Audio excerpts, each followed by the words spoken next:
Saudara, singkat saja kita akan merenungkan satu ayat firman Tuhan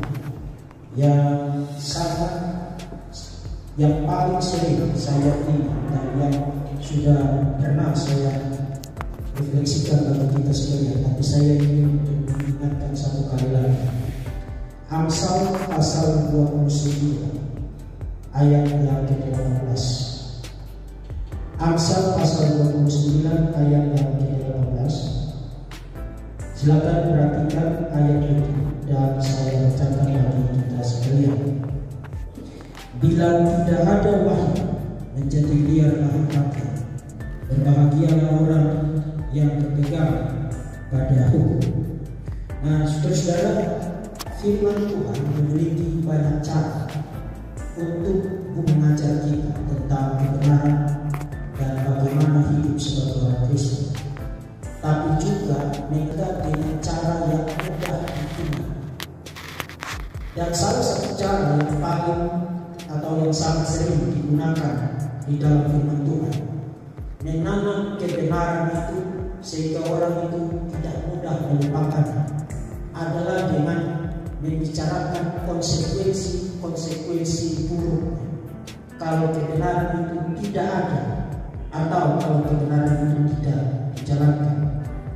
Nah, di dalam ayat ini salah satu cara paling utama membicarakan tentang betapa pentingnya wahyu, nanti sebentar saya akan jelaskan, adalah dengan bicara tentang apa konsekuensinya kalau itu tidak ada.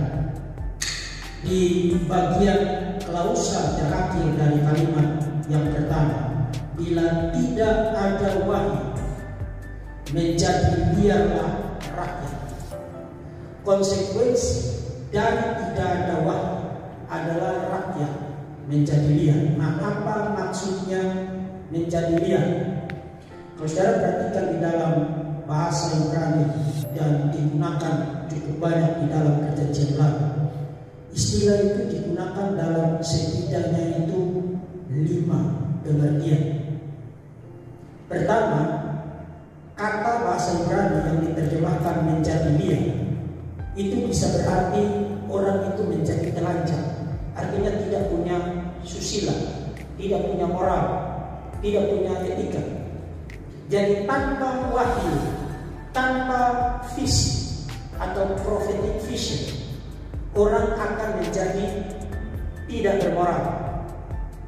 Yang kedua, menjadi liar itu bisa juga berarti orang itu menjadi pemberontak, menjadi rebel, tanpa kebenaran, tanpa firman Tuhan, tanpa visi profetik. Orang akan memberontak terhadap semua norma, memberontak terhadap semua tatanan, memberontak terhadap semua asas-asas kepatutan yang bukan hanya ada di dalam keluarga, di dalam masyarakat, tapi juga di dalam gereja. Yang ketiga, menjadi liar itu bisa juga berarti orang itu menganggur atau bermain-main, menghabiskan waktu untuk hal-hal yang sia-sia.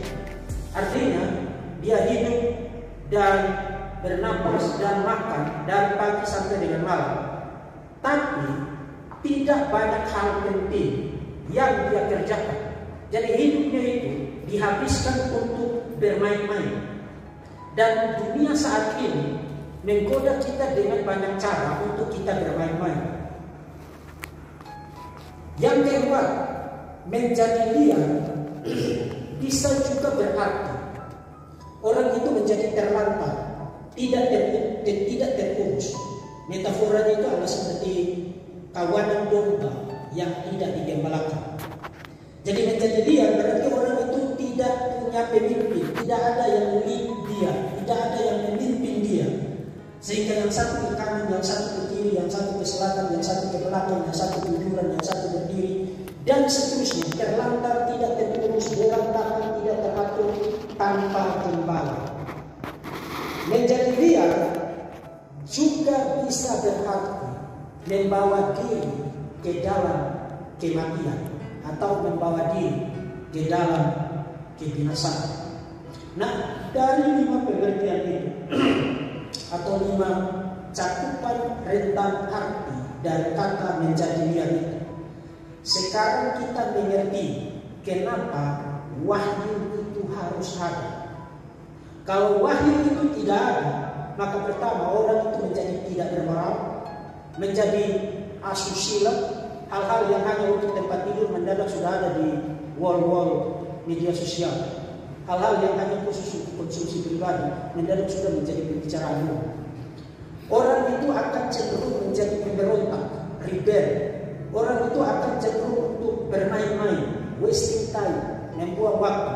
Orang itu akan cenderung untuk menjadi tidak teratur, without order, tanpa tatanan, tidak terjemakan dan terlantar. Dan yang paling celaka adalah orang yang tidak memiliki wahyu atau visi, membawa dirinya ke dalam kematian atau kebinasaan. Nah, dari 5 konsekuensi itu, sekarang kita melihat betapa pentingnya orang itu punya wahyu atau memiliki wahyu. Nah, kata bahasa Ibrani yang diterjemahkan dengan wahyu di situ, itu bisa berarti 2 hal. Pertama, itu bisa berarti satu firman dari Tuhan yang diperlihatkan kepada Nabi.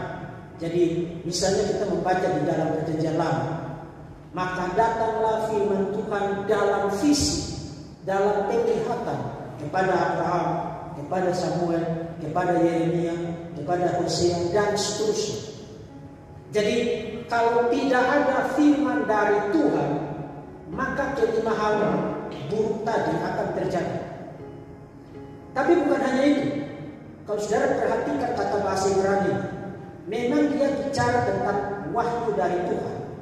Tapi wahyu dari Tuhan itu tidak dengan satu cara saja. Kadang-kadang bisa melalui inspirasi secara tidak langsung, melalui refleksi, melalui pengalaman, melalui berbagai macam hal yang terjadi. Kemudian kita menarik kesimpulan, oh Tuhan tanda kutip berbicara kepada saya melalui peristiwa ini.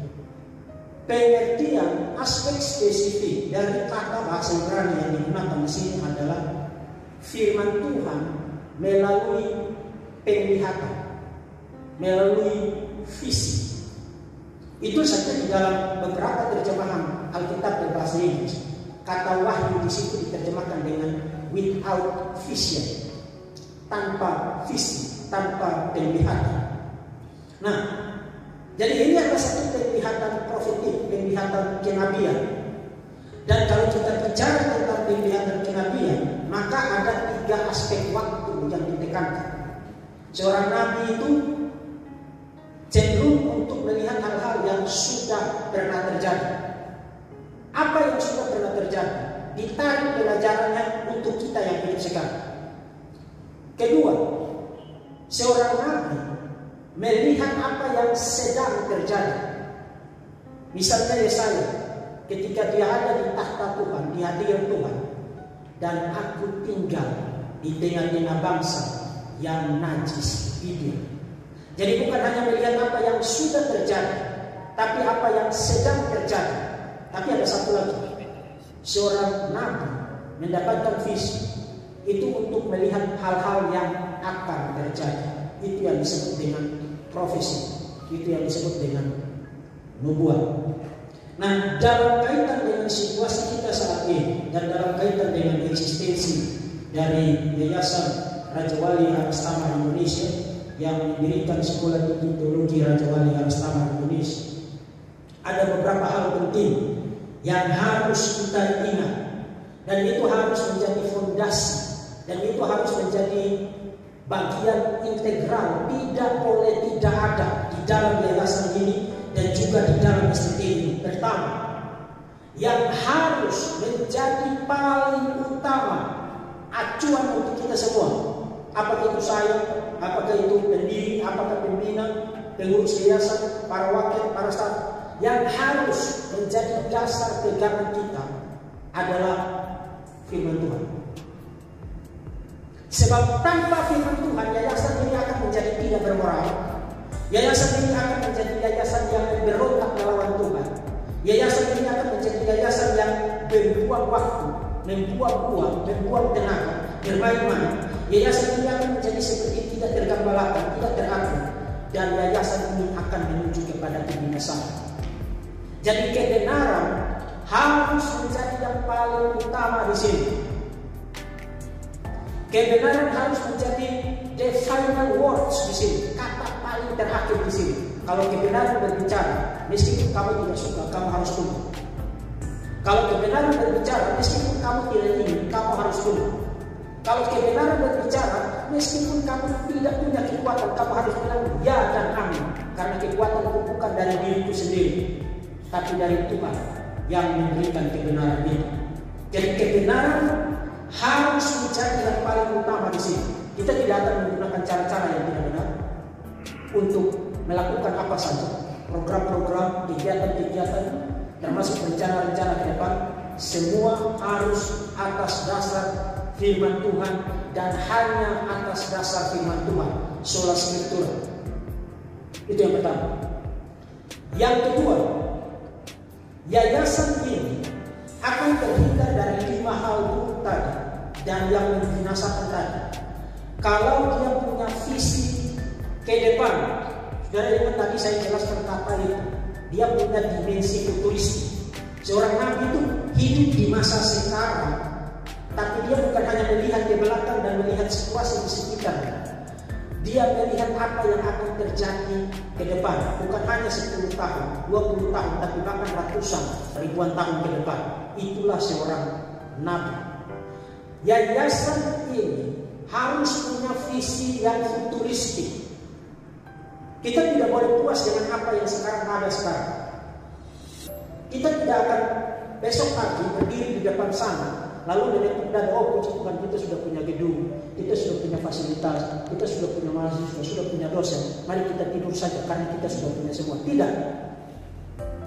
Yang kita punya sekarang itu harus dikelola dan dikembangkan untuk masa depannya akan jadi seperti apa.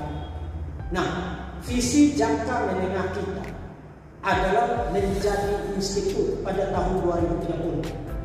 Kemudian nanti kita akan mendirikan satu perpustakaan terbesar di Indonesia, di Batam, untuk pengembangan skill dan literasi dari masyarakat, khususnya warga gereja, termasuk para akademisi, para pelayanan praktis di gereja, di lembaga-lembaga Kristen dan lain sebagainya. Itu visi kita ke depan, futuristik. Tapi itu berarti ada di dalam yayasan ini, apakah sebagai anggota yayasan atau sebagai pengurus, wakil, staf, dosen, STTRA, ada di dalam lembaga ini harus bersedia pertama tunduk kepada kebenaran, dan kedua bersedia untuk membuang segala sesuatu yang menghambat kita maju ke depan, dan yang ketiga bersedia untuk bekerja keras. Bersedia untuk bekerja keras. Saudara, saya selalu katakan pelayanan itu tidak punya jam kerja. Kapan saja, di mana saja, ketika itu dibutuhkan, kita harus bilang yes, karena komandan kita itu bukan di bumi. Komandan kita itu di surga, dan komandan kita di surga tidak tidur. Komandan kita di surga tidak terlelap. Komandan kita di surga tidak pernah lengah. Dan karena itu kita sebagai para prajuritnya harus siap sedia setiap saat, bahkan setiap detik, untuk kalau komandan itu memanggil, saya akan menjawab, ya komandan, siap menunggu perintah dan menjalankan perintah. Itu semangat di STTRA dan itu semangat di Yayasan Raja Wali Aras Tama Indonesia. Jadi kita di sini meskipun punya sistem dan tata kelola jam kerja dan lain sebagainya secara profesional, secara kelembagaan dan sesuai dengan aturan-aturan pendidikan tinggi dan lain sebagainya. Tapi kita lebih daripada sekadar sebuah lembaga pendidikan. Kita lebih daripada sekadar sebuah yayasan. Kita adalah sebuah entitas spiritual, entitas rohani yang jam kerja kita, kesediaan kita, kerelaan kita, semangat kita, beban di hati kita harus melampaui jam kerja yang diatur secara profesional oleh pemerintah. Harus. Itulah pelayanan. Sebab kalau kita masih terkungkung dengan ini sudah jam 4 saya harus pulang, tapi saya masih mau bermain. Kalau kita terkungkung dengan itu, saudara-saudara, perlahan-lahan kita akan menjadi melemah, kemudian mati. Akhirnya yayasannya tetap ada, orangnya tetap ada, tapi hanya hari berganti hari dan tidak ada progres apa-apa. Kalau saudara mau menghabiskan waktu yang masih tersisa untuk hidup ini dipakai oleh Tuhan secara maksimal, kebenaran harus menjadi fondasi, harus punya visi profetik, dan harus bersedia bekerja keras untuk mencapai visi profetik itu. Nah, kita bersyukur perjuangan selama 1 tahun ini membuahkan hasil dan sudah mulai hampir pasti menuju kepada titik terang. Dan sekaligus di dalam penyampaian firman Tuhan ini, saya mengucapkan terima kasih kepada para pengurus yayasan yang sangat luar biasa mendampingi STT Raja Wali Arastama Indonesia, termasuk para wakil yang juga sangat luar biasa berdiri di samping saya untuk mendampingi saya, membantu saya untuk mengerjakan pekerjaan Tuhan yang ada, para staf dan dosen, termasuk juga istri saya sebagai pendiri yayasan yang sangat luar biasa juga mendukung pekerjaan Tuhan ini. Ini sesuatu yang kita patut syukur. Kita sekarang duduk di sini sebagai satu tim, sebagai satu keluarga. Itu bukan karena kita, karena kalau kita baru tunggu hari kita sudah berkelahi, kemudian kita sudah pisah. Tapi karena Tuhan yang menyatukan kita, merendahkan hati kita untuk saling bertoleransi, saling menerima kekurangan satu sama lain, saling mengisi kekosongan dan kekurangan satu sama lain. Yang kurang di sini, yang satu lengkapi dan lain sebagainya, untuk visi Tuhan di masa depan. Untuk visi Tuhan di masa depan. Nah, saya ingin supaya saudara kita sungguh-sungguh berdoa untuk visitasi besok bisa berjalan dengan baik, karena itu adalah titik paling awal. Kalau yayasan ini divisitasi kemudian hasilnya seperti yang kita harapkan, maka itu sudah membuka jalan selanjutnya untuk visitasi dari 3 izin yang sedang kita perjuangkan: izin prodi S1 teologi, prodi S1 PAK, dan juga izin institusi. Setelah itu belum selesai, itu baru awal. Setelah itu kita harus berjuang lagi untuk apa? Akreditasi. Itu seperti tadi saya katakan, ini harus terus-menerus, dan orang harus selalu punya daya tahan spiritual untuk mengerjakan pekerjaan Tuhan. Harus. Dan daya tahan spiritual itu harus melampaui keterbatasan kita sebagai manusia. Dan itulah sebabnya Rasul Paulus menyatakan, sebab kekuatan yang berlimpah-limpah itu bukan berasal dari diri kami, tapi dari Dia yang telah memanggil kami menjadi hamba-hamba. Tanpa wahyu kita akan menjadi tidak bermoral. Tanpa wahyu kita akan menjadi pemberontak. Tanpa wahyu kita akan bermain-main. Tanpa wahyu kita akan terlantar, tidak tergembalakan. Tanpa wahyu, dan ini lebih celaka, kita akan binasa. Kita bersyukur ada wahyu. 6 dalam kitab kanonikin, Kejadian sampai dengan wahyu, menjadi paduan, pedoman, dan dasar norma kita yang paling mutlak dan utama, dan yang paling tinggi. Semua kita harus tunduk kepada firman Tuhan, dan kita tunduk kepada Tuhan untuk memimpin kita mengerjakan pekerjaan Tuhan ini. Kiranya Tuhan memberkati Yayasan Raja Wali Arastama Indonesia dan memberkati Sekolah Tinggi Teologi Raja Wali Arastama Indonesia. Amin. Mari kita berdoa.